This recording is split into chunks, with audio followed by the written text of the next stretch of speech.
Bien, on va parler un peu de Pessah. Vous m'arrêtez dès que c'est un peu compliqué, parce que c'est compliqué un peu. Les choses pas très, enfin, tout est basé, le cours est basé bien entendu, comme d'habitude pratiquement, sur le paradis d'Yitzhak, enfin sur le Maral de Prague principalement, et sur le paradis d'Yitzhak. Donc dès que vous avez une petite difficulté, vous m'arrêtez tout de suite et on peut essayer de mieux expliquer les choses. Donc tout d'abord, on va essayer de comprendre. Excusez-moi. Bien, donc on va parler de Pessah et on va essayer de comprendre Pessah à partir de la notion de liberté. Qu'est-ce que c'est la Chérout? Qu'est-ce que c'est la liberté pour la Torah? Qu'est-ce que c'est être libre vraiment pour la Torah? Alors, quand on parle de liberté, vous savez que quand la Torah a été donnée, il y a un grand paradoxe. Parce que d'un côté, la Torah, elle dit que la seule façon d'être libre, la Torah, en tous les cas, pose ça comme axiome, que la seule façon d'être véritablement libre, c'est la Torah. Et d'un autre côté, on voit que quand la Torah elle est donnée avec une violence qui nie toute liberté. Puisque Dieu prend la Torah, quand il donne la Torah à son peuple, il prend la montagne du Har Sinaï, il la met sur la tête du peuple juif. Il leur dit, ou bien vous acceptez la Torah, ou bien vous êtes tous morts. Ce qui est vraiment une figure de l'anti-liberté absolue. Il n'y a pas plus d'anti-liberté que ça. Et pourtant, on nous dit que la liberté, véritablement, la vraie liberté, elle se trouve que dans la Torah. Alors comment ça va? Comment ces deux propositions, elles peuvent tenir en même temps? C'est ça qu'on veut un peu comprendre aujourd'hui. Donc, tout d'abord, il faut essayer de comprendre pourquoi la Torah est donnée comme ça. Pourquoi la Torah est donnée où on prend une montagne, on la met sur notre tête, et Dieu nous dit, ou bien vous acceptez la Torah, ou bien vous mourrez tous. Sham tiuk vorosechem. Im tikablu mutab, si vous acceptez la Torah, c'est bien, sinon, Sham tiuk vorosechem. Pourquoi la Torah est donnée comme ça? Quelqu'un a une idée? Comme il y a peu de monde, on va faire participer. Est-ce que quelqu'un a une idée? Ils n'avaient pas la possibilité de dire non. Pourquoi? Ouais, ça c'est le fait. On nous a imposé la Torah et il n'y avait pas la possibilité de dire non. Et pourquoi? Pourquoi est-ce qu'une Torah doit être donnée comme ça? Peut-être pour comprendre la crainte de Dieu. Oui. Mais bon, la crainte de Dieu, c'est plutôt dans l'événement Torah lui-même. Dans le fait même que la Torah a été donnée. Cet extraordinaire événement du don de la Torah, ça a amené la crainte de Dieu.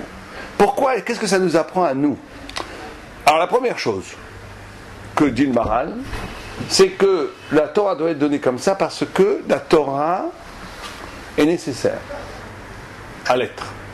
C'est-à-dire que si on avait pu choisir la Torah oui ou non, ça voudrait dire qu'on peut vivre sans Torah. C'est-à-dire que le monde est possible sans Torah. Si je peux choisir la Torah et dire peut-être bien que oui, peut-être bien que non, ça voudrait dire que le monde est possible sans la Torah. Vous voyez ce que ça veut dire? C'est ce que je redoutais. Vous voyez ce que ça veut dire? Ça veut dire que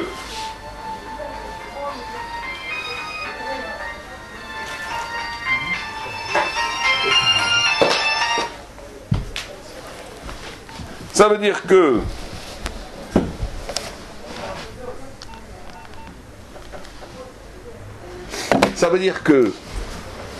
il faut essayer de comprendre. C'est des choses très très importantes. C'est fondamental pour vivre Pessah. Et on va donner des idées très fortes, très simples, mais qui doivent rester pour la soirée de Pessah. Pour en tous les cas, ce qu'on va vivre dans Hachem dans les semaines suivantes.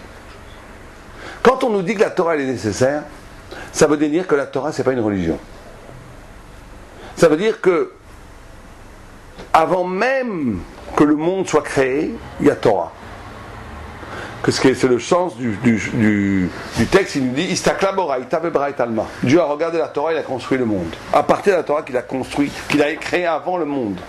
C'est-à-dire que le monde a une orientation, qu'il n'y a pas de possibilité d'être sans la Torah. C'est ça qui est donné. C'est ça qui est dit quand on nous dit que la Torah est donnée de force. Quand la Torah est donnée de force comme ça voudrait dire que si on pouvait choisir la Torah, c'est-à-dire que ce qui est avant tout, justement, ça serait la liberté. Parce qu'on nous dit que non. Il y a quelque chose de plus fondamental que la liberté qui s'appelle la responsabilité. L'obligation de répondre au sens de la création.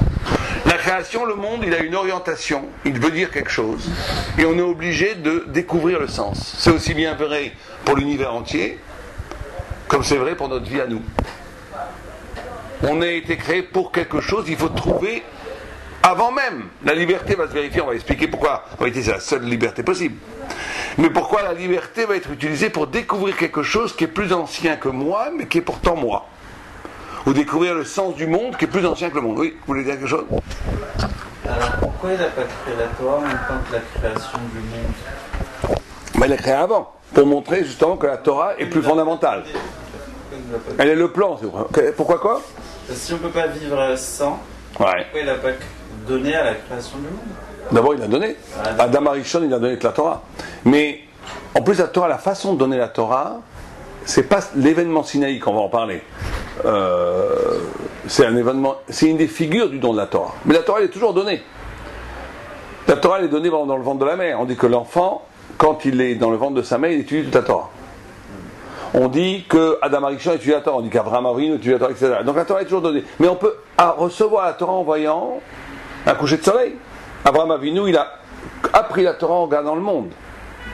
La notion de don de la Torah, c'est la notion du message divin qui est dans les choses. Puisque Istakla Beoraita Bebraita Alma, qu'il a construit la Torah et qu'il a construit le monde à partir de cette Torah, c'est qu'à l'intérieur même du monde, on peut voir les lettres de la Torah. Le tzaddik, il peut voir dans n'importe quel événement de l'univers une des lettres de la Torah. Le Gaon de Vilna, il était capable de voir dans les étoiles, dans les choses, où est-ce que ça se situait dans le texte même de la Torah. Il vous voyez, vous, et vous disiez, qu'est-ce qui vous étiez? Une lettre de Torah, Chetzi lettre, une demi-lettre, un quart de lettre. Un grand tzaddik, c'était un mot. Très très grand tzaddik, c'était peut-être une phrase. Etc., etc. Donc la Torah, c'est pas juste un texte, justement. C'est pas un texte qui est tombé du ciel. La Torah, c'est justement la structure de l'être. C'est le sens de l'être. Et on va voir que ça va très très loin cette histoire, parce que c'est toute l'histoire de Pessah. Parce que, vous comprenez, ce qui va être en jeu, c'est une idée que le Maharal nous dit qui est très très profonde, mais extraordinaire. C'est que, si c'est comme ça, si véritablement le monde, si on y croit vraiment, si on prend ça au sérieux, que le monde a un sens avant d'exister, et que moi-même, j'ai un sens dans ma vie avant d'exister. Donc je suis attendu. On attend de moi quelque chose. On attend que je réalise quelque chose dans ma vie. D'accord? Ça veut dire qu'on a... Vous connaissez cette phrase que disait un certain philosophe, qui est tout en vérité la pensée moderne, qui disait « l'existence précède l'essence ». Vous avez entendu parler de cette phrase? Qui c'est qui a dit cette phrase? C'est très connu. C'est Jean-Paul Sartre. Il disait « l'existence précède l'essence ». Qu'est-ce qu'il voulait dire par ça?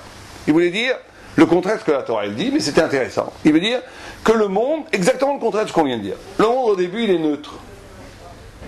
Il n'y a pas de sens. Il n'y a aucun sens. Le monde il est neutre, il y a de la matière. Le monde il est comme il est. Et moi, en existant, je vais donner un sens au monde. C'est-à-dire que c'est moi, par ma existence, qui va donner un sens au monde. Mais avant, il n'y a pas de sens défini. C'est l'existence qui précède l'essence. De penser comme ça, ça voudrait dire effectivement, on ne pense que ça, donc là, si on pense comme ça, la liberté est première. Il n'y a rien au début. Il y a une sorte de parvé, de neutralité absolue. Le monde est vide de sens. C'est l'empire du rien, l'empire du vide. Et l'homme, en existant, il va donner un sens à sa vie. C'est comme ça que 99% de l'humanité vit d'ailleurs. Il n'y a pas de sens préétabli. Ils vont donner, le sens de leur vie va être accidentel par rapport à la vie qu'ils ont vécue. Ils ont rencontré une femme, ils sont mariés, ça a donné un sens à leur vie, à leur famille. Ils auraient pu rencontrer quelqu'un d'autre. Rien n'est essentiel puisque tout est livré à l'existence. La Torah dit exactement le contraire. Elle dit l'essence précède l'existence. Et tout le travail de l'existence va être de révéler le sens profond de mon essence. L'essence précède l'existence. C'est ça la grande discussion. Mais on va essayer de comprendre un peu plus profondément. Vous savez que les textes nous disent une chose vertigineuse. Ils disent que les seuls êtres qui pensent vraiment, c'est ceux qui existent. Et les seules personnes qui existent vraiment, c'est les hommes. Les choses, les animaux n'existent pas. Elles vivent, mais elles n'existent pas. Exister, ça veut dire s'arracher à sa condition. C'est pour ça qu'on peut penser d'ailleurs. Un chat peut être à côté de blé et il va mourir de faim. Parce qu'il n'aura jamais la pensée qu'il va pouvoir s'arracher à sa condition, prendre ce blé, le moudre, le cuire, en faire du pain et le manger. Il ne pourra jamais faire ça. Parce que ça voudrait dire s'arracher à l'évidence. Un homme, il a la capacité de s'arracher et créer des concepts, créer des idées. Comment ça se fait ça? Qu'il peut s'arracher à l'être. C'est ça, exister étymologiquement, ça veut dire exister, sortir du temps, sortir de l'être. C'est ça penser. Exister, c'est la capacité de s'arracher à sa condition. D'où vient cet arrachement? Ça, c'est Loki. Allez-y. Parce qu'il a la capacité de penser, enfin de savoir qu'il y a un créateur et que... Oui, mais d'où vient le fait même de penser? Si je vous pose une question aussi simple que ça, comment ça se fait que nous on pense et qu'un ordinateur ne pourra jamais penser? Les schémas. Ouais, mais qu'est-ce que ça veut dire? Vous avez raison. Donc vous comprenez ce que vous dites là? Vous savez que vous êtes en train de dire une idée qui, d'un point de vue de l'histoire des idées de la philosophie, est complètement révolutionnaire, sans vous rendre compte. Quand vous dites ça, vous dites que la pensée est une tolda, une conséquence du spirituel. On a été créé comme ça. C'est-à-dire que vous dites que la faculté de penser, elle provient du fait que l'homme a un accès à Dieu. C'est pas forcément la neshama qui engendre la pensée. Attendez. Ce que vous dites là, quand vous dites ça, ça veut dire que, vous savez que la pensée naturelle, c'est de penser exactement le contraire. La philosophie, la science, c'est-à-dire l'homme avant tout, il pense, et il va créer des systèmes idéologiques, certains religieux, certains athées, et tous se valent. Puisque c'est la pensée d'abord qui est possible. D'abord, il y a la pensée, et la pensée, elle va créer toutes sortes de systèmes. Certaines solutions vont être religieuses, d'autres vont être agnostiques, d'autres vont être athées, etc., etc. Nous, on dit exactement le contraire. Pourquoi est-ce qu'on dit le contraire? Mais même on pose la question parce qu'on dit aux gens qui n'ont pas la Torah, mais comment ça se fait que l'homme pense? Vous êtes d'accord que penser c'est extraordinaire? La capacité de créer un concept est un phénomène absolument révolutionnaire dans toute la chaîne de la nature.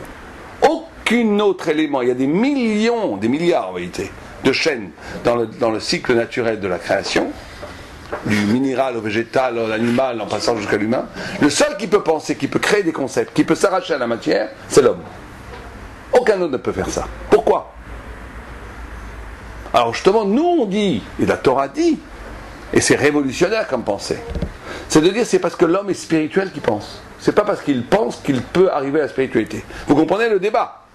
C'est-à-dire que certains vont penser que l'homme est spirituel parce qu'il pense, et comme il pense, il arrive à des conclusions philosophiques qui peuvent être ou spirituelles ou pas. Si on pense comme ça, ça n'explique pas le phénomène de la pensée. Nous on dit que l'homme peut penser, que l'homme peut exister parce qu'il a rencontré Dieu. Et que cette rencontre de Dieu, qui est la rencontre du fini avec l'infini, a créé un tel choc que ça a créé une fissure dans l'identité de l'homme, de l'être, et cette fissure est l'ouverture à l'infini qui a permis à la pensée.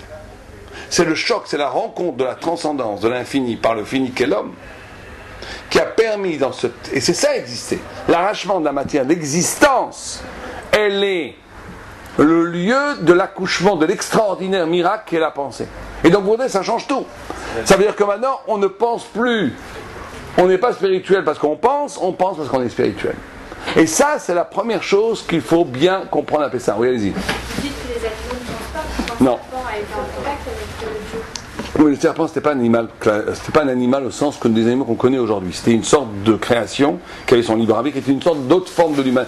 Quelqu'un qui était l'égal de l'humain au niveau de l'échelle ontologique des gens. C'est pas considéré comme les autres animaux? Non, c'était pas un animal, c'était pas un serpent d'aujourd'hui. C'est l'image du Satan, du mal, de la liberté radicale. Et le perroquet? Le perroquet ne pense pas, il parle. Mais il parle pas, parce qu'il n'a pas d'autonomie dans la parole, il répète des sons. C'est pas qu'il n'y a pas de... Non, il y a chez les animaux, il y a dans les animaux une certaine forme de... Le fait même qu'ils captent des choses, qu'ils vous voient et qu'ils se sauvent. C'est aussi une forme d'intelligibilité. Un animal, il reconnaît un ennemi, c'est un ami, il vous reconnaît son maître, donc il y a déjà une... Mais c'est pas des concepts. C'est pas du tout des concepts. Un ordinateur aussi peut faire ça, reconnaître. La concept, c'est la liberté de créer une idée nouvelle. Ça dont on parle. Penser, une vraie pensée, c'est jamais que pratique. C'est la capacité de créer un concept nouveau, de s'arracher la matière. Comme le mot en français même, lui-même le dit. Ça, un animal n'est jamais capable de le faire. Il n'est jamais capable de créer quelque chose de nouveau, une solution qui est en dehors de sa nature. Ça n'existe pas. Ça, il n'y a que l'homme qui peut le faire. Et ça, c'est parce que, il faut bien comprendre que c'est parce que l'homme est en contact avec Dieu, qu'il a un contact avec la transcendance, avec Dieu. Et que ce contact avec Dieu l'a ouvert à quelque chose fondamentalement qui n'est pas lui. Le fini. Vous savez que c'est toute la question du Kuzari. Comment le fini peut avoir un rapport avec l'infini. Comment le fini peut avoir un rapport avec l'infini? Comment moi, je peux avoir un rapport avec Dieu? Comment c'est possible? C'est ça, comment vous définissez le contact avec Dieu? Parce que il y a quand même des goïms, il y a quand même des gens qui ne sont pas du tout proches de Dieu. Mais les goïms aussi, hein, ils ont une neshama qui n'est pas la même que les Juifs, on va pas rentrer là-dedans, c'est la Kabbalah, mais ils ont aussi une neshama. Pour ça qu'ils peuvent se convertir, sinon ils ne pourraient pas se convertir. Les goïms ont aussi une neshama, ils ont aussi la faculté de penser. Parce qu'ils sont aussi descendants d'un Marichon qui avait une neshama. Et donc ils ont cette faculté de penser qui est le résultat profond de la spiritualité elle-même. Ce qui est à la base, c'est la spiritualité. C'est pour ça qu'on ne pouvait pas choisir la Torah. Parce que le choix, c'est un acte intellectuel. Et l'acte intellectuel de choisir est la conséquence de la spiritualité. Et la Torah incarne la spiritualité. Donc c'est absurde de choisir la Torah.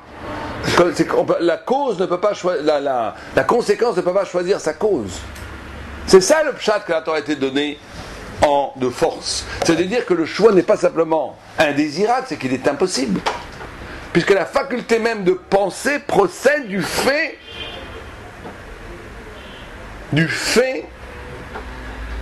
que l'homme est en contact avec l'infini. Et ça, ce contact de l'infini est Dieu. Puis vous savez que toutes les grandes mitzvot, Pessah c'est pareil par exemple, toutes les grandes mitzvot, toutes les grandes fêtes, elles sont précédées avant par l'obligation de donner. En ce moment, il faut donner ce qu'ils appellent le kimra des pisra.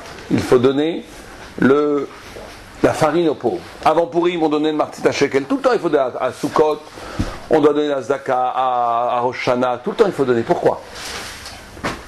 C'est pas juste qu'il faut mettre de la charité avec de la Torah. C'est pas ça. C'est que quand vous donnez quelque chose, quand vous êtes capable de donner quelque chose véritablement, vous ouvrez en vous-même un espace. Vous savez que la notion de don, elle est liée à l'espace. C'est pour ça que quand Dieu dit « crée-moi un endroit pour que je réside », Trouma, il demande à tout Am Israël de donner de l'argent, de donner des dons. Le don, c'est la capacité de créer en moi un espace qui n'est pas moi-même, qui va permettre à Dieu de se révéler, mais aussi à l'autre de se révéler. C'est comme ça qu'on reconnaît un vrai Baal Chesed, d'un vrai être charitable, d'un faux être charitable. Un vrai être qui fait du Chesed véritablement, quand il fait du Chesed, il donne à l'autre à exister, il lui donne une place. C'est pas que du Chesed d'ailleurs. Quand on vit avec quelqu'un, est-ce que l'autre vous étouffe, vous instrumentalise, ou est-ce que l'autre vous fait vivre? C'est ça la notion. Est-ce que la notion de don est une notion où l'autre existe grâce à vous, ou l'autre est anéanti par vous? Il y a des gens qui font du chesed toute la journée, mais en vérité, vous vous sentez très mal quand ils vous font du chesed. Pourquoi? Parce qu'ils vous instrumentalisent pour avoir leur petit monde futur. Et donc en vérité, vous vous sentez complètement instrumentalisé par la personne, et vous vous sentez très mal, presque sali. Ça, c'est du faux chesed. Parce que c'est un chesed qui ne laisse pas la place. Le chesed, vrai, c'est celui qui laisse la place à l'autre. Laisser à la place, encore une fois, quand je dis le fini, vous m'avez demandé ce que c'est, fini rencontre l'infini. Le fini rencontre l'infini quand on est capable, en nous-mêmes, dans notre finitude, de libérer en nous une place qui n'est pas nous-mêmes. Où va rentrer quelque chose qui est radicalement autre que moi-même. Et le grand secret, et la merveille de la chose, c'est que cet espace vide de moi-même va se remplir de la révélation, aussi bien la révélation de Dieu que la révélation de l'autre, de l'altérité de l'autre, et que cette révélation-là, elle va se révéler être intimement plus moi-même que mon petit moi-même que j'avais cru qu'il était avant, qui était limité à l'ego.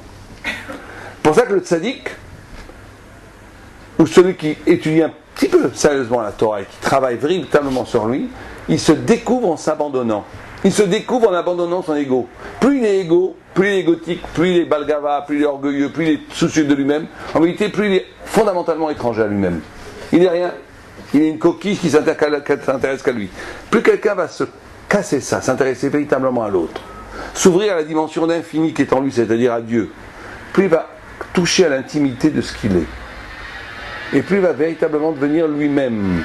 Parce que la structure profonde d'un neshama, justement, elle n'est pas égotique, elle n'est pas ronde, elle n'est pas circulaire, elle est ouverte vers l'infini. C'est pour ça qu'il faut donner avant toutes les fêtes, oui. Excusez-moi, je voudrais souligner le fait de tout à l'heure, vous avez parlé de la neshama, qui pourrait être intimement lié au fait de penser. Pour les goïms n'ont pas de neshama. Les goïms ont une neshama. Ils ont une neshama. Ils ont une neshama. Simplement, il y a des niveaux. Je ne veux pas rentrer dans la Kabbalah. Il y a 5 niveaux de neshama. Alors ça veut dire que. Attendez, laissez-moi finir. Je vous réponds à votre question. Les goïms, il y a 5 niveaux de neshama. Les goïms en ont 3. il y a le plus bas, c'est Nefesh, c'est la vie, ça même les animaux en Nefesh. Ruach, c'est la personnalité, la parole. Neshama, c'est l'âme. Et au-dessus, il y en a encore deux autres. Les Goïm n'ont que ces trois-là, ils n'ont pas les deux autres. Mais ils ont une Neshama. Ils ont une Neshama. Donc au niveau. Oui, allez-y. Mais eux, ils ont eu le choix d'accepter ou pas la Torah. Tout à l'heure, on parlait qu'on a que. Tout à fait. Ils ont eu ce choix d'accepter parce que justement, eux, cette dimension-là de. Le problème, c'est qu'on va parler de ça dans 2 minutes. On va reposer la question dans 5 minutes, si vous l'avez. Mais c'est pas juste. Que quoi? Nous, ça nous a été imposé et eux, ils ont eu le choix. Justement, ce qu'on essaie d'expliquer, justement, où est la liberté? Très bien, vous posez une bonne question. Justement, la question, c'est où est la liberté? Où est la liberté? Est-ce que la liberté, même si on a compris maintenant, on a essayé d'expliquer que la responsabilité est plus fondamentale que la liberté. Quand je dis responsabilité, c'est pas je suis responsable de faire. Responsabilité, ça veut dire que l'essence des choses étant plus originelle que l'existence. Donc à première vue, ça voudrait qu'il n'y a aucune liberté alors. Puisque je suis né pour faire quelque chose, d'accord? Donc où est la liberté? C'est ça la question. Oui, alors où est la liberté, Berlal? Est-ce qu'il y a une figure de la liberté possible dans cette configuration qu'on vient d'exprimer? Vous avez compris qu'il y a 2 façons de voir le monde. Il y a une façon de voir le monde. Vous savez que si, je crois qu'on avait parlé de ça la dernière fois, mais on va résumer ça parce que ça c'est fondamental. On peut résumer toutes les discussions qu'on a, Torah et anti-Torah, en une seule grande discussion. En une seule grande discussion. Si on est sérieux. C'est qu'est-ce qui est premier, la matière ou la forme? Je vous explique. Vous savez que les scientifiques, beaucoup pensent, pas tous, heureusement, mais les Grecs pensaient comme ça, et la plupart du monde pense comme ça. Pense qu'avant tout, il y a quoi? La forme. Non, la matière.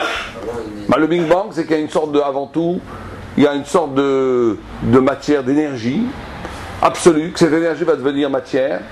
On va passer du minéral, après on va passer par les atomes, les électrons, les molécules, le minéral. Ce minéral va faire du végétal.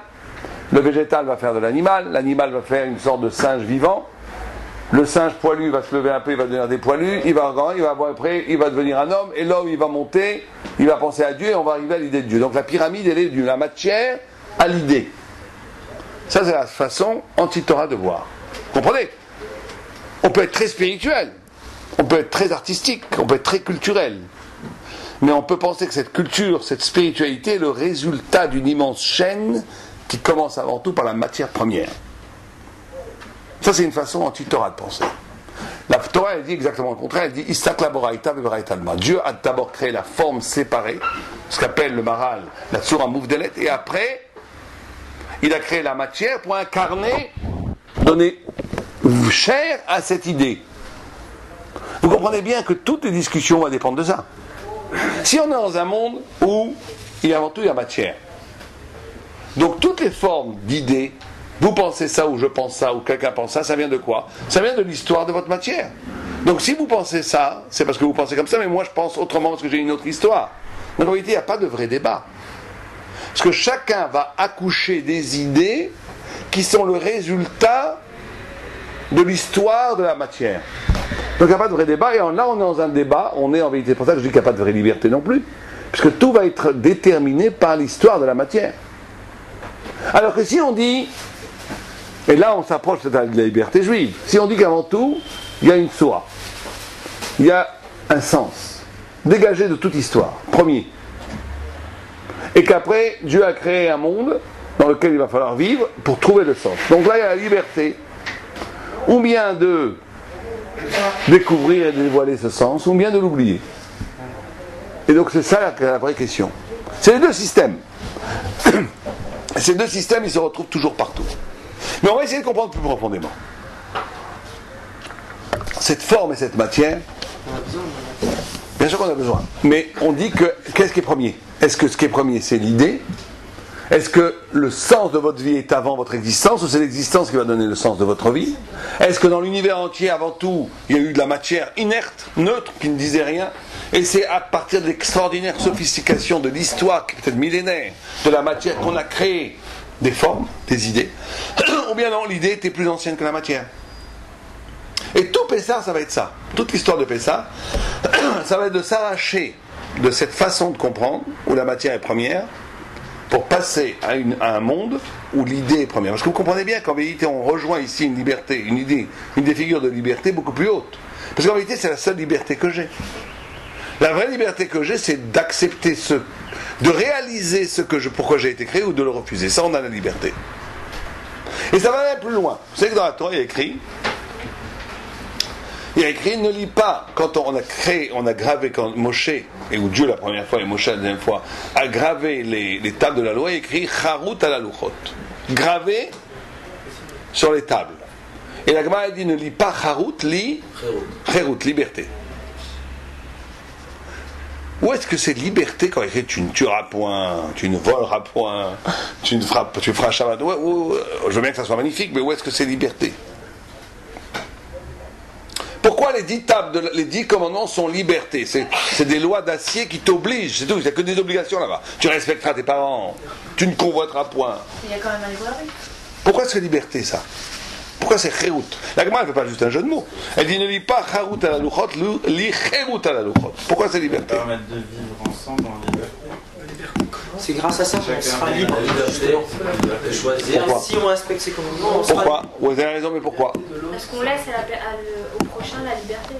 En ne tuant pas, on lui permet d'être libre. Il n'y a pas de tu à poids. Tu ne prendras pas la femme de ton prochain. Si t'as pas même pas de limite, t'as le choix de tout. T'as pas de liberté parce que t'as. Bon, ça c'est effectivement ce que vous dites là, il y a une idée comme ça, que plus quelqu'un a d'obligation, plus il est libre. C'est une sorte de sophisme. Pourquoi? Parce que plus j'ai d'obligation, plus j'ai le choix de le faire ou de ne pas faire. Quelqu'un par exemple qui n'a qu'une mitzvah à pas faire, il a une liberté restreinte. Bon, Adam, il avait ou bien manger ou pas manger, c'est tout. Quelqu'un plus il va avoir de mitzvot, plus il va être libre, puisqu'il va avoir une multiplication du questionnement de faire ou de ne pas faire, c'est vrai. Mais on va aller un peu plus loin. En vérité, la liberté, si vous demandez une définition de la liberté, qu'est-ce que vous répondriez? C'est trop compliqué. Quelques mots. Si je vous demandais une définition de la liberté, qu'est-ce que vous diriez? Non, si c'est philosophiquement, c'est très... C'est quoi être libre? On n'est jamais libre. Faire ce que l'on veut. Faire ce qu'on veut.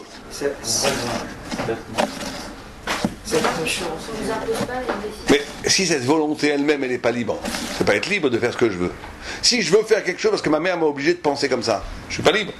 Ou si je veux faire comme ça parce que je vois à la télé, toute la journée je vois à la télé des publicités qui me façonnent une image de la femme qui fait que maintenant je veux me maquiller comme ces femmes. Ou bien si je veux réussir dans la vie parce que mes parents m'ont dit que c'est ça la bonne. Donc je ne veux pas, moi. Donc c'est quoi la liberté? Ça peut pas être ça. Parce que ce je veux, il est tout le temps déterminé, il est esclave. Donc c'est quoi la liberté? Est-ce que j'arrête de déranger? D'arrêter de déranger son prochain, c'est la liberté? Vous êtes une bonne âme, mais je vois pas en quoi c'est la liberté. Je suis pas là mon prochain, je suis libre. Pourquoi? Tant que j'empiète pas dans sa vie privée. Mais pourquoi de ne pas empiéter, c'est un négatif? De ne pas empiéter, ça me rend libre? En quoi ça me rend libre? C'est d'être libéré de ses penchants, de ses pulsions animales. Ne pas être dépendant de ses pulsions animales, c'est être libre. Ça, c'est un négatif. Ne pas être esclave, c'est être libre, alors. Ne pas être esclave, c'est être libre. Bon. Maîtriser son intérêt. Ouais, mais vous dites pas une définition positive. Vous dites ne pas être esclave, c'est vrai. C'est vrai, mais c'est pas suffisant. Parce que vous dites ne pas être esclave, ne pas être dépendant de ses pulsions, c'est être libre, d'accord? Mais alors c'est quoi être libre? Ça peut pas être qu'un négatif. Respecter. vivre en C'est pas ça. C'est Yash Kasher avec ce que vous avez vu au début du cours. Oui, alors allez-y. La pensée. C'est ce qu'on fait après avoir pensé. C'est ce qu'on fait après avoir pensé. On déduit après avoir pensé. Voilà. C'est pas lié au cœur. Ah, à cause qu'on a vu une personne et tout. Parce que nous, on a réfléchi. On vous rapprochez, qu'est-ce que vous voulez dire? Non, je parlais de la démocratie en elle-même. Contrairement à un régime totalitaire. En démocratie, on pense ce qu'on veut, on est libre, avec la liberté de... Et vous ne pensez pas que la démocratie... On n'est pas libre. Attendez, Oui, allez-y. Mais dans la légalité du droit. Mais vous ne pensez pas que la démocratie a développé, surtout la démocratie occidentale, a développé énormément de mécanismes d'aliénation? Ah non, je parle de la démocratie comme elle est écrite, je parle pas maintenant comme elle est... Comment elle est vécue, ouais. Bien, moi je vois pas la démocratie, pour moi, au contraire, à l'épreuve de l'histoire, c'est un des lieux où il y a eu le plus d'aliénation, extraordinaire aliénation, qu'elle soit médiatique, qu'elle soit idéologique. Il y a très peu de gens libres dans la démocratie. Mais moi, avant ça c'est un exemple. Moi, je vais vous dire ce que dit le Maharal, parce que c'est notre maître. Il dit une chose très simple. La liberté, c'est quoi? C'est d'être soi-même. Être soi-même, c'est ça la vraie liberté. Non, il faut connaître le soi. Alors justement, être soi-même, c'est être libre. Être libre, c'est de vivre l'essence de soi-même. Qui a dit ça? Le Maharal de Prague. Être libre, c'est de vivre son essence. C'est-à-dire que si je vis quelqu'un, il fait ce qu'il veut, mais en réalité il ne veut qu'une chose, c'est amasser de l'argent. Mais si on réfléchit, pourquoi il veut amasser de l'argent? Toute la journée il court comme un fou pour amasser de l'argent. Parce qu'en réalité il est conditionné par une image de la réussite qui a été véhiculée par les médias, par ses parents. En réalité il passe sa vie à courir. Il passe sa vie à courir après une image de lui-même qui n'a aucun rapport avec lui-même. Donc il n'est pas libre, même s'il fait ce qu'il veut. Etc. etc. La liberté, quand quelqu'un vous fouette pour travailler, c'est-à-dire que vous vivez son rythme à lui, pas votre rythme à vous. Vous faites des choses que lui veut que vous fassiez, pas les choses que vous fassiez. La liberté, c'est d'être soi-même. Or, et c'est là où c'est extraordinaire, c'est que quand il y a écrit Charut à la Luchot, ne lis pas Charut et la Cherut. Ça voudrait dire que les 10 commandements, les lois, c'est quoi? Oui, l'idée de graver est très importante, il a raison. Il n'y a pas écrit que c'est écrit. Quand on écrit un texte, quand une plume écrit sur une feuille, c'est extérieur à la feuille.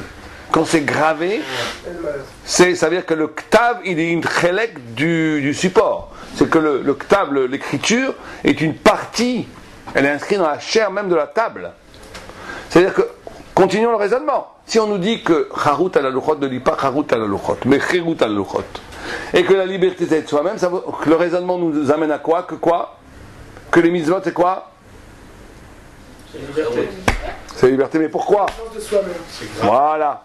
C'est pas compliqué, c'est l'essence de soi-même. C'est ça le raisonnement.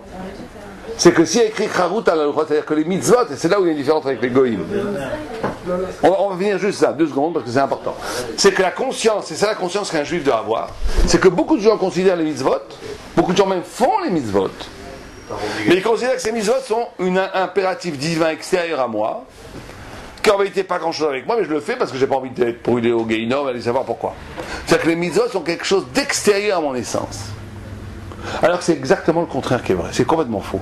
Les mitzvot, au point où la Gemara nous dit que chaque mitzvah correspond à un membre du corps.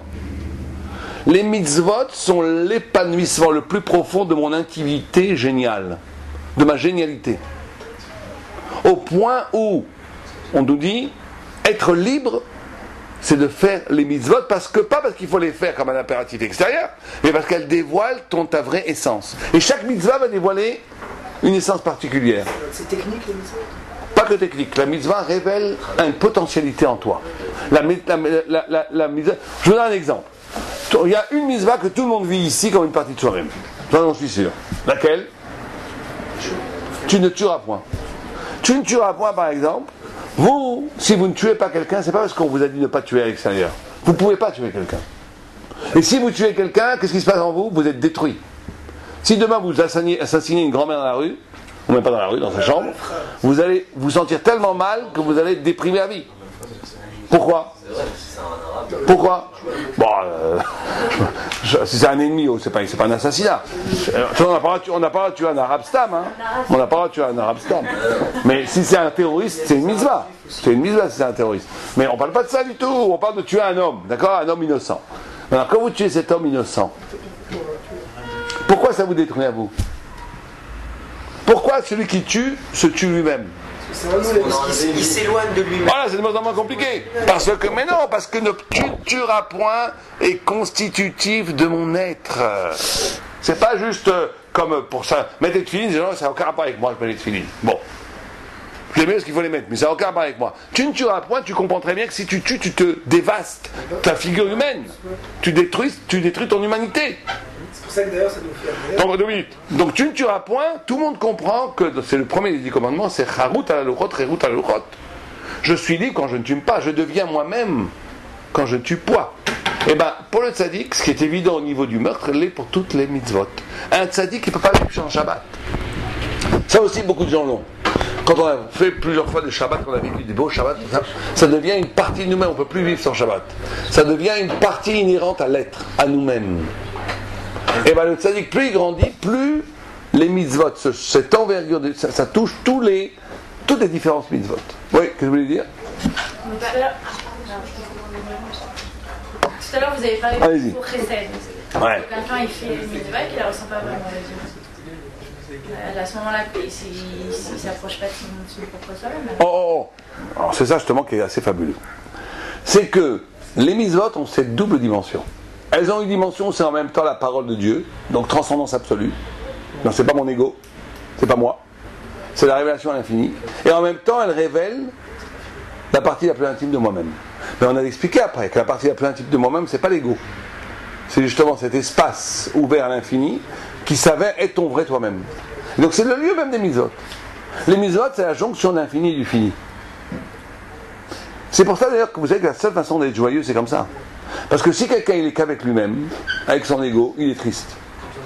Si quelqu'un il s'occupe de transcendance et d'absolu et d'infini toute la journée, il est aussi triste, il s'en fiche, ça ne correspond pas. Et il commence à étudier des livres de théologie, ça vous fait rien du tout.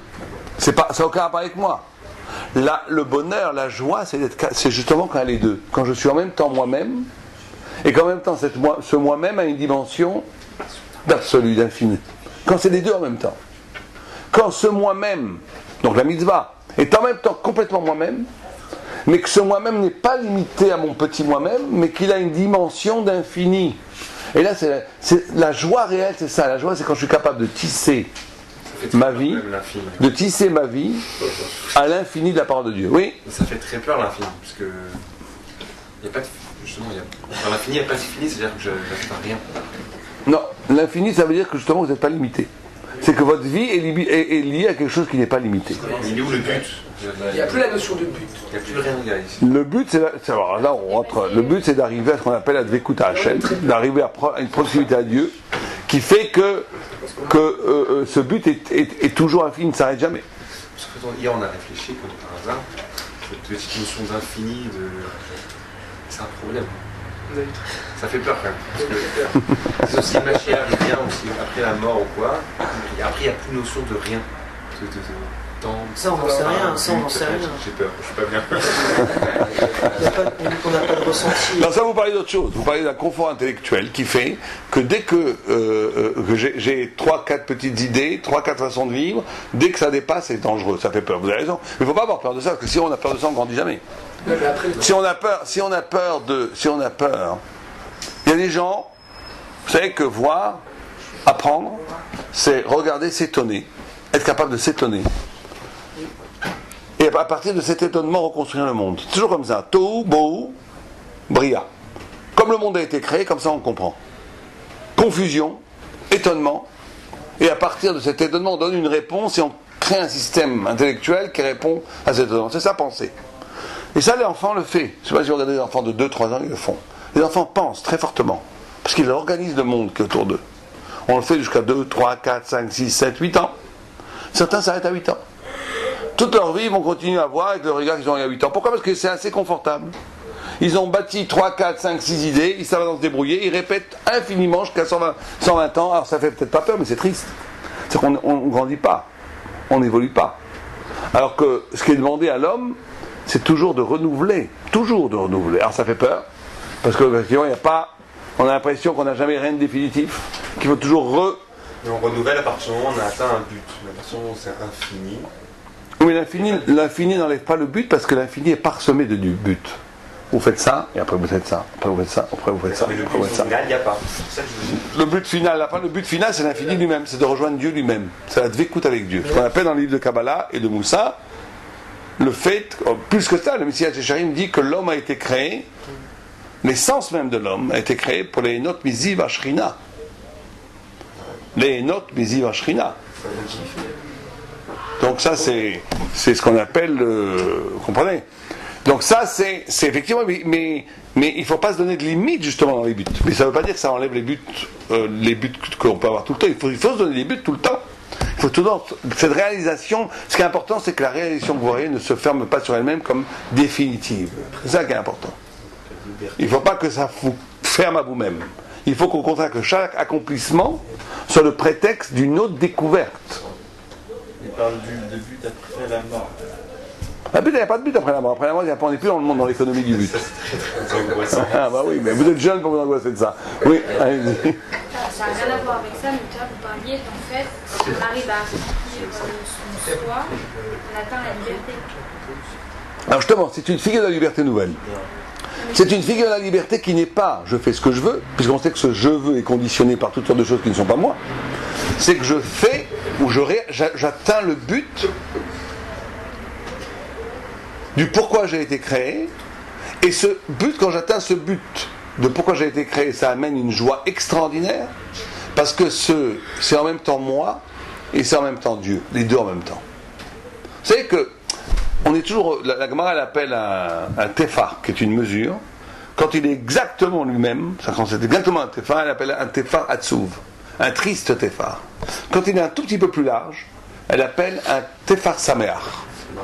C'est-à-dire, tefar sameach, alors qu'il fait un tefar, mais il est sameach.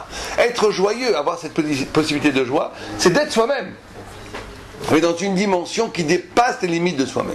Mais si une personne dans son soi-même a des tendances violentes ou homosexuelles... Non, soi-même homosexuel, tout ça, c'est pas le soi-même réel. C'est ce qu'on appelle les traumes psychanalytiques, il y a des choses qui sont autour. C'est jamais moi-même la violence. Un homme n'est jamais créé essentiellement violent. Oui, mais il a des tendances violentes. Ça, c'est pas ton c'est ta périphérie, c'est ton effet. Ton toi-même, tout le monde a ça. Justement, c'est tellement pas toi-même que tout le monde a ça. C'est quelque chose de général. Tout le monde a faim. Je ne peux pas me définir. Tout le monde a faim, tout le monde a soif. Tout le monde a du désir. Mais là où vous êtes vraiment vous-même, c'est pas dans le fait que vous avez faim, soif, du désir ou la violence. Parce que ça, c'est commun même aux animaux. C'est ce qui est vrai, c'est votre relation à ça. Comment vous vous situez par rapport à votre désir. Ça va être par contre tout à fait singulier à vous. Comment vous qualifiez le soi-même? C'est très abstrait. Le soi-même, le Gaon de Vilna, il dit une définition très simple, il dit c'est le roi. Le roi, ça veut dire la parole. On va voir pourquoi, alors justement, ça rejoint ça. Ça veut dire le trait de caractère, c'est vous avez Nefesh qui est l'énergie vitale spirituelle, vous avez Neshama qui est le but spirituel, et vous avez Roar qui est les deux, ce qui fait le lien entre les deux, qui est, c'est pour ça qu'on reconnaît quelqu'un comme il parle. La parole dit qui est la personne. Alors justement, on va parler de Pessah, on va conclure un petit peu avec ça, avec Pessah.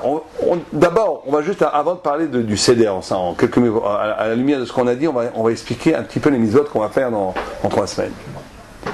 Mais vous comprenez que cette façon de voir va aussi développer une nouvelle façon de comprendre le temps. On ne va pas vivre dans le même temps. Vous savez qu'en hébreu, le Zman a une étymologie extraordinaire. C'est la seule langue au monde où le Zman a une telle étymologie. Zman, ça vient de quoi? Ça vient de quel mot en hébreu? Quelqu'un sait? Zamin. Zamin. Qui veut dire quoi en français? Tu peux le rejoindre. Présent. Invitation. Vous savez que, et c'est très lié à ce qu'on a dit avant. Si on a un système qu'on a expliqué avant, qu'avant tout il y a de la matière, et que la matière se sophistique, et qu'en se sophistisant, elle crée de plus en plus de choses complexes, jusqu'à qu'elle crée de la pensée, de la religion et de l'art et de ce que vous voulez. On est dans un temps qui est prédominé par quoi? Par le passé. C'est le passé qui crée, c'est les conditions d'avant qui créent la pyramide. Quand on est dans le temps, quand on est dans la configuration que nous on a expliquée, que d'abord il y a la forme et qu'après il y a la matière. S'il y a d'abord la forme après la matière, le temps lui-même va être modifié. Puisque le temps étant avant l'histoire, on a un temps qui nous invite, pour ça que le Zman, c'est dans la seule langue, c'est fantastique la langue hébreu, on vit pas, nous le peuple juif ne vit pas dans le time, il ne vit pas dans le temps, il vit dans le Zman. Le Zman, c'est l'invitation aussi bien à l'humanité tout entière, à chacun d'entre nous, à quelque chose qui a été créé avant lui et qui l'attend dans le futur. C'est-à-dire que c'est le futur, la révélation de cette intrigue qui structure le présent. Vous comprenez? Vous avez un présent qui est structuré par le passé. C'est la façon naturelle de penser. C'est-à-dire que le temps est structuré parce qu'il a déjà eu lieu. Donc c'est toujours mortifère. On vit toujours quelque chose qui est déjà mort en vérité, puisque les conditions sont déjà là. C'est d'ailleurs pour ça que les plus grandes civilisations ont été détruites par l'histoire, parce qu'elles vivaient dans ce système-là. Or, quand les causes de leur existence s'écroulent, toute la civilisation, l'Empire romain s'écroule, l'Empire grec s'écroule, l'Empire perse s'écroule. Mais le peuple juif est indestructible, parce que le centre de gravité de son temps, C'est quoi? C'est ce qui n'est pas encore advenu. C'est l'attente, la révélation, on peut appeler ça le messianisme, le Mashiach, on peut appeler pour chaque individu de révéler l'essence de sa vie, c'est toujours à venir. Or, quand le centre de gravité, c'est le futur, comme ce futur n'est pas encore apparu et qu'il est toujours prodigieusement actif, on ne peut jamais mourir. C'est-à-dire que les causes du passé qui peuvent s'effondrer, qui peuvent disparaître, pas les causes du futur. On vit dans une autre forme de temps. C'est-à-dire que ces deux façons de voir ont des conséquences énormes. Aussi bien sur la structure du temps, aussi bien sur la structure de la pensée, aussi bien sur la structure de l'existence. Et Pessah, on va prendre un an, rapidement, c'est à la lumière de ces concepts-là qui sont élaborés par le Maharal de Prague, on peut comprendre beaucoup mieux la fête de Pessah. Tout d'abord la matzah. La matzah, ça doit être quelque chose qui ne doit pas gonfler. On comprend très vite le rapport avec ce qu'on a dit avant. Si ça gonfle, ça veut dire qu'un pain qui gonfle, c'est un pain qui obéit au processus naturel de processus. Donc là, il va falloir court-circuiter le temps. C'est que le Maharal dit que la matzah, elle doit être pure. Elle ne doit rien avoir, que elle-même, que l'essence. Que l'essence, elle ne doit pas avoir ni de levain, ni de rien. Elle doit avoir juste de la farine et de l'eau. Parce qu'on arrive, justement, cette matzah symbolise effectivement cette forme mouvdelet, qui est complètement séparée de tout processus. Vous savez que c'est le monde a été créé avec le et. Le et, c'est un dalet, qui sont les 4 points cardinaux, c'est-à-dire l'étendue, l'être, avec un yud qui est séparé dans le et. Le yud est séparé du dalet. Mais le yud, sans le yud, il n'y a pas de hé, il y a un dalet. Donc on a une forme séparée qui donne forme, mais sans être à l'intérieur, qui donne sens, mais en étant séparée. Et ça, c'est la première, la mise la plus importante de Pessah, c'est ça, de manger la matzah pour éveiller en nous cette notion d'essence complètement séparée de toute matière, de tout processus, de tout processus de gonflement, de toute chose de l'être qui va comme il va. C'est que cette idée, dans Pessah justement, un des dialogues extraordinaires qu'il y a dans la Haggadah, c'est que le Racha, il dit Mazot Lachem. Il dit, qu'est-ce que c'est que ça? Qu'est-ce que vous faites? Qu'est-ce qu'il pose comme question? Le Beth Alevi explique. Il dit, ça fait 3000 ans qu'on est sorti d'Égypte. Pourquoi est-ce qu'on fait tous les ans la même chose? On peut passer à autre chose depuis. Qu'est-ce qu'on lui répond? C'est pour cela qu'on est sorti d'Égypte. Quel est le rapport? Quel est le dialogue là? Quelqu'un peut m'expliquer le dialogue? À la lumière de ce qu'on a dit, je voudrais que quelqu'un m'explique le dialogue. On ne fait pas Pessah parce qu'on est sorti d'Égypte. Attendez. Oh. Allez-y. On ne fait pas Pessah parce qu'on est sorti d'Égypte, mais on est sorti d'Égypte pour faire Pessah. Ah voilà. Vous voyez que c'est pas compliqué. Il a tout compris. C'est exactement ça que le Beth Alevi dit. Exactement ça. Par rapport à tout ce qu'on a dit avant.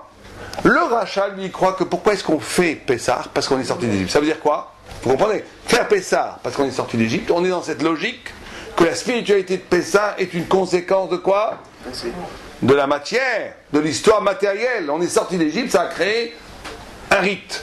Vous voyez, comme les anciens combattants. On est sorti d'Égypte, donc il va falloir spiritualiser cet événement historique, politique, qui s'appelle... Lui, il pense comme ça. Si on pense comme ça, qu'on fait Pessah parce qu'on spiritualise un événement historique, on institutionnalise nationalement, comme les gens le font, on fait une fête pour se rappeler un événement historique, il dit bon, ça va, il y en a eu d'autres événements historiques. C'est caduc, ça. Alors pourquoi? Mais si on dit, attendez, et si on dit que non, que toute la raison pour laquelle on est sorti d'Égypte, en vérité que la notion, que la forme séparée qui s'appelle la liberté, Khérout, elle est de toute éternité, que déjà Abraham Avinu faisait Pessah, avant la sortie d'Égypte, avant l'événement historique, et que donc la forme est avant la matière, et que toute la raison pour laquelle on fait Pessah, que toute la raison pour laquelle il y a eu une sortie d'Égypte, c'est parce que Dieu ne voulait pas que notre Torah soit abstraite, simplement. Il voulait donner une assise historique réelle à l'idée. Donc maintenant la sortie d'Égypte n'est qu'une conséquence de l'idée. Donc c'est toujours actuel. Comme disait un maître, il disait, c'est pas que la Torah est ancienne, dépassée, désuète, c'est qu'elle n'est pas encore atteinte. On n'a pas encore réalisé, actualisé absolument la liberté qu'il y a dans Pessah. C'est ça le dialogue qu'il y a entre le rachat et la Haggadah. Le rachat, il croit qu'on fait Pessah parce qu'on est sorti d'Égypte. Bon, alors il y a une vraie question. Mais si on lui répond, t'as tout mal compris. On est en train de vivre maintenant la mitzvah. Quand on fait Pessah, on vit la liberté. On est en train d'essayer d'approcher cette notion de Khérout, d'essence, d'absolue essence qui est en nous. Donc c'est pas le moment de croire qu'on fait l'ancien combattant. Oui, qu'est-ce que vous voulez dire? Maintenant, tout Pessah se fait par la parole. Et la Gemara nous dit que la parole, c'est le lieu de la liberté. La parole, c'est le lieu de la liberté. Pourquoi? Pourquoi parler serait la liberté? Pourquoi la parole serait libératrice en tant que parole? Encore une fois, par rapport à ce qu'on a dit. Essayez d'actuer Elle matérialise un concept. Comment? Elle matérialise un concept, ça veut dire d'abord on l'a dans la tête et après ça se... Transmet l'idée. Elle transmet l'idée. Ça nous donne la possibilité d'exister. On matérialise ce qu'on pense. Par essence, la parole, c'est la pensée. Parce que quand on pense, on se parle à soi-même, en quelque sorte aussi. Oui, mais la parole, comme on l'a dit au début, c'est quoi la parole? La parole, vous savez que la Gemara, elle dit Pélé. Que la parole, c'est quelque chose d'extraordinaire. Que la parole, c'est la rencontre de quoi? De quelque chose d'absolument intellectuel et spirituel, qui est l'idée, avec un acte physique, qui est de bouger la mâchoire. C'est pour ça qu'on dit qui afflit ish neder. Pélé. C'est une merveille, la parole. Parce que c'est la rencontre de quoi? Non, par rapport à ce qu'on a dit avant au cours, c'est la rencontre du fini et de l'infini. Et la rencontre du fini et de l'infini, c'est le lieu de la liberté. Puisque je ne deviens moi-même que quand je suis incapable de m'arracher de ma finitude. Quand je suis capable de m'arracher de mon ego. Quand je suis capable de reconnaître dans cet espace que j'ai ouvert à autrui et à Dieu, que c'est ça mon véritable moi-même. Et je deviens à ce moment-là complètement libre. C'est pour ça que la parole est toujours double. Alpi, shne, edim, yakum, dabar. La parole, elle est en même temps une parole qui indique quelque chose ici, mais qui en même temps dit beaucoup plus que ce qu'elle dit. Vous savez qu'il y avait un écrivain qui s'appelait Borges, qui disait « Et piètre est l'écrivain qui n'a mis dans son œuvre que ce qu'il a voulu y mettre. » Piètre est l'écrivain qui a mis dans son œuvre que ce qu'il a voulu y mettre. Ça veut dire que la parole est toujours plus riche, elle est toujours infiniment plus grande que ce que tu penses. Une vraie parole, une parole inspirée, est une parole qui porte plus que ce qu'elle dit. Où le pouvoir dire est plus grand que ce qui est dit. Parce que justement, la parole inaugure en moi un espace d'infini. C'est pour ça que toute vraie parole, j'ai dit quelque chose, vous avez entendu autre chose, et vous avez compris des choses dans ce que j'ai dit que moi j'y ai même pas pensé. Mais pourtant je les ai dites. C'est dans la parole. Et toute vraie parole, c'est une parole qui est plus riche que ce qu'on a voulu y mettre. Si c'est une vraie parole, c'est pas une parole qui répète ce que les gens disent. C'est une vraie parole. Parce qu'on n'a pas une parole inspirée, une parole de Torah. À ce moment-là, cette parole-là est riche, elle est infiniment fertile. C'est ça l'épreuve de la parole à Pessah. À Pessah, on doit commenter la Haggadah, on doit dire des chidushim, on doit dire des idées, chacun doit essayer de découvrir la notion de joie dont on a parlé tout à l'heure. Comment cette fête de Pessah libère, en expliquant comment le monde se libère, je me libère moi-même. Et en me libérant moi-même, je libère le monde. C'est ce double mouvement-là, ce double mouvement du singulier et de l'universel, de moi et du monde et de moi, qui se joue à Pessah. Troisième chose qu'on fait, c'est de manger du marron, des herbes amères. Pourquoi des herbes amères? Pourquoi faut-il, au cœur même de la joie de la libération, intégrer l'amertume du marron? Pour vivre l'événement. Pour te rappeler. Bon, pour se rappeler l'esclavage. Mais pourquoi c'est important? On n'est plus en esclavage, on sort d'Égypte. Justement pour te rappeler que tu es libre. Hein? Pour te rappeler que tu es libre. Grâce à la Torah, tu es libre. Grâce à la Torah, tu es libre. Bon, ça c'est une idée, on peut dire ça. Mais, allez-y. Est-ce que c'est vrai qu'il y a beaucoup de raves ou de religieux qui disent que en fait tout est écrit dans la Torah et que finalement en Israël on devrait vivre selon la loi toranique parce que dans la Torah de toute façon c'est même mieux que la démocratie. Alors là c'est encore avec notre sujet. Oui, on peut parler de liberté de penser. Non, c'est évident, mais attends, écoutez, c'est pas notre sujet, mais il ne faut pas avoir peur de penser ce qu'on pense. C'est évident que pour la Torah, il y a un système politique dans la Torah qui est infiniment, que la Torah pense, on peut ne pas être d'accord, infiniment supérieur à la démocratie. Ceci dit, la Torah et les Chachamim sont tout à fait conscients que entre la théorie toraïque, on va dire, l'idéal toraïque, et sa réalisation, il y a un écart énorme. On pourrait dire aujourd'hui que ce qu'a dit Churchill, la démocratie est le pire des systèmes et j'en ai jamais trouvé de meilleur, est pensé par les sages d'Israël aujourd'hui. En d'autres termes, aujourd'hui, dans les conditions où il y a des religieux, des non-religieux, etc., et qu'il n'y a pas non plus de malchoute de David, donc il n'y a pas de Mashiach, si on veut, pour faire court. Donc on est peut-être dans le moins pire des systèmes. Mais il ne faut pas confondre un pragmatisme politique avec un idéal politique. En d'autres termes, si on nous demandait de décider aujourd'hui, on dirait laissons les choses telles qu'elles sont parce qu'on ne peut pas faire mieux. Parce que dès qu'on va imposer un État, on va tomber dans le totalitarisme, même religieux, qui sera une sorte d'Iran à la juive, qui sera pire que la démocratie. Donc c'est pas la peine. Mais c'est pas parce qu'on n'est pas capable de réaliser l'idéal toraïque, où le pouvoir est censé être la vitrine de l'éclat divin. Si on n'est pas capable de faire ça, alors il vaut mieux. Mais alors on s'en remet à la démocratie, qui est d'un point de vue organisationnel, pour organiser la vie, qui est peut-être le plus pratique, le plus facile, le plus efficace, le moins contraignant, etc., etc., etc. Mais ça ne veut pas dire que ça ne veut pas dire du tout que c'est une justification idéologique de ce système. Comprenez ? C'est pareil, par exemple, quand les partis politiques religieux, il y a d'autres religieux comme Rabbi de Brice qui étaient contre, mais beaucoup de Gdolim, ils ont dit oui, de participer à la vie politique, à la Knesset, etc., etc. Cette participation-là, elle ne veut pas dire que c'est un lechatchila, qu'on approuve à 100% le système politique, du tout. Au contraire. Mais que ça serait peut-être. C'est à un moment donné, il faut faire avec. Vous comprenez ? Mais ça veut dire que ce n'est pas parce que la démocratie pour la Torah n'est pas du tout la vache sacrée, que c'est le meilleur des systèmes, que c'est la perfection de la. Pas du tout. La démocratie et la Torah est assez d'outils critiques pour montrer que la démocratie est bourrée de formes aliénantes, qu'elle reconduit de façon beaucoup plus masquée les formes d'esclavage. Vous savez que quelqu'un aille travailler dans des bureaux ou dans les usines 8 à 10 heures par jour juste pour revenir à sa subsistance, et qu'en plus on lui fait croire qu'il est libre, c'est pas forcément l'abolition de l'esclavage.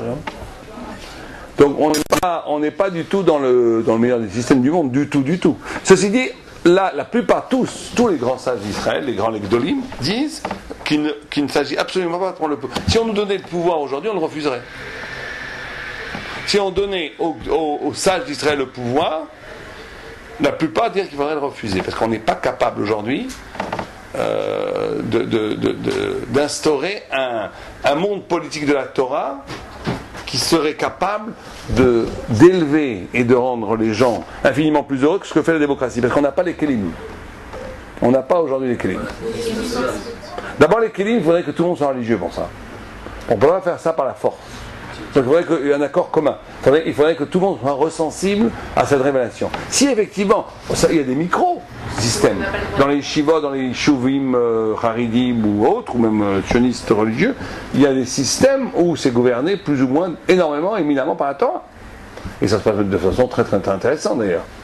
Mais c'est dans des microsystèmes, comme le kibbutz avec le communiste, mais dans un macrosystème tel une société entière, un pays entier avec l'économie, etc., tout ce que ça implique, l'expérience ne doit pas, en tous les cas, ça ne doit pas être une approche expérimentale. Ça doit être c'est pour ça que les gens attendent le Mashiach. Le Mashiach, c'est justement la malchoute. C'est-à-dire quand le politique lui-même, la Torah, c'est pas une religion. L'espérance toraïque, c'est que quand le politique lui-même va être transcendé par la lumière divine. C'est ça qu'on attend. Mais ça, la plupart, 99% des sages d'Israël, pensent qu'avec le Mashiach qui peut faire ça. Que nous, on ne peut pas le faire. Et quelque part, ça désacralise. Donc, il ne faut pas avoir peur de l'état haridi, c'est vrai. C'est pas du tout dans l'esprit haridi, ça, du tout. Oui, vous voulez dire quoi ? Je vous disais, quelque part, si même ça se passait, on va dire, si on raisonnait que le mouvement chassidique quelconque pouvait monter en Israël, ça pourrait un petit peu désacraliser l'image de la Torah, parce que voilà, il faut que chaque chose ait sa place quelque part. Et rentrer... Non, on ne dit pas nous du tout, non, on dit pas du tout l'idée que la religion est dans les temples et la politique et le politique doit être pris en charge par les laïcs. Du tout. Encore une fois, dans une image idéale, le roi David, qui est la royauté, qui est l'image, l'archétype de la politique juive par excellence, le roi David est un grand arbitre, est un prophète, est un poète toraïque qui écrit des psaumes, etc. C'est ça l'idéal. C'est pas quelqu'un qui reste que dans le temple. Il construit le temple, mais il dirige en Israël. C'est ça l'idéal. Mais cet idéal, ça veut dire que l'idéal, cette rencontre-là, encore une fois, de la finitude et de l'infini au niveau collectif. Aujourd'hui, la plupart des sages pensent que l'homme n'a pas la force de le faire, donc il faut une intervention divine, donc le Mashiach. Bien, juste on va finir avec la notion, on a posé pourquoi le maror. Oui, allez-y. Peut-être en pensant à l'esclavage, on est dit que ça nous libère en fait de l'esclavage. Sans ça, on ne serait pas libre de l'esclavage. Bon, ça aussi c'est un peu ce que vous avez dit, c'est très très très important ce que vous dites. Mais, oui, allez-y. C'est un peu la même idée, quoi. Si vous placez le contexte de Pessah dans la vision du futur, manger du maror, manger de l'amertume, au moment où on se pense libre, déjà libre, c'est pour nous dire, une petite tape dans le dos, rappelle-toi que c'est pas encore fini et qu'il faut regarder devant. Aussi vous dites des idées intéressantes, mais moi je voulais dire l'idée, enfin moi, exactement inverse. C'est que, exactement, vous savez que Rabbi Akiva était un immense rabbi, le plus grand, d'après la tradition c'est le plus grand de tous les rabbis. Il y a même un texte qui le met plus haut que Moshe, puisqu'il a entrevu la 50e porte, alors que Moïse n'invite la 49e porte. Rabbi Akiva interprétait les couronnes qui étaient sur les ktarim qu'il y avait dans la Torah, que Moshe qui était vide de sens pour Moshe, etc. Et lui, très souvent à Gemara, on le voit, quand il est devant le temple, il voit des renards sortir du temple, les autres rabbis pleurent de voir le temple de Dieu profané par des renards, lui il rigole. Et bien un autre exemple où on voit la ville de Rome dans une opulence extraordinaire et les sages d'Israël pleurent. Il dit voilà, Rome et Save gagnent et nous on est un pauvre peuple. Et Rabbi Akiva il rigole. Et lui dit pourquoi tu rigoles? Et eux ils lui demandent pourquoi et lui dit pourquoi vous pleurez? Et il dit on voit le temple de Dieu détruit comme ça et on va pas pleurer. Il dit mais moi justement je vois que de la même façon que Dieu a réalisé sa promesse, où il y a écrit qu'on détruira le temple, il y avait une prophétie, et bien il réalisera sa promesse de reconstruire. Quand il voit Rome dans son opulence extraordinaire, si déjà Dieu donne une telle opulence à ceux qui transgressent sa parole en faisant de l'idolâtrie, à plus forte raison, nous on va avoir une opulence extraordinaire. En d'autres termes, Rabbi Akiva est capable de voir dans le plus grand des malheurs l'espérance. Être libre aussi, c'est d'être capable de voir de ne jamais être conditionné par son malheur. De voir dans la douleur, dans le malheur, dans tout ce que vous voulez, de voir la lumière dans les ténèbres. De voir la lumière dans les ténèbres. Ça, c'est Rabbi Akiva qui nous l'a enseigné. Et le maror, c'est pas simplement, comme vous l'avez dit tous ici, mais qui est une idée vraie aussi. Malgré le maror, je suis libre. Ou le maror dans le maror lui-même, dans l'esclavage lui-même, il y a déjà la liberté. C'est cette capacité de ne jamais être conditionné, encore une fois, par les processus. Parce que si je ne suis que matière, si je ne suis que le résultat des choses, alors effectivement, un esclave, il n'est que ça. Et donc il n'y a pas d'espoir. Et la liberté sera autre chose. Et c'est pire que ça. Un esclave affranchi, il sera toujours esclave parce qu'il a été esclave. Maintenant qu'il a affranchi, c'est accidentel. Alors que si quelqu'un, au cœur même de l'esclavage, au cœur même des ténèbres, il voit déjà la lumière, ça ne le touche, il n'est jamais défini par les choses. J'avais un ami qui disait, on peut être roi dans sa tanière. On peut être roi dans sa chambre de bonne, là-haut. C'est-à-dire qu'on peut être rien du tout, mais en réalité on est le roi. Parce qu'on est libre. On n'est pas conditionné par son statut social, par son compte en banque.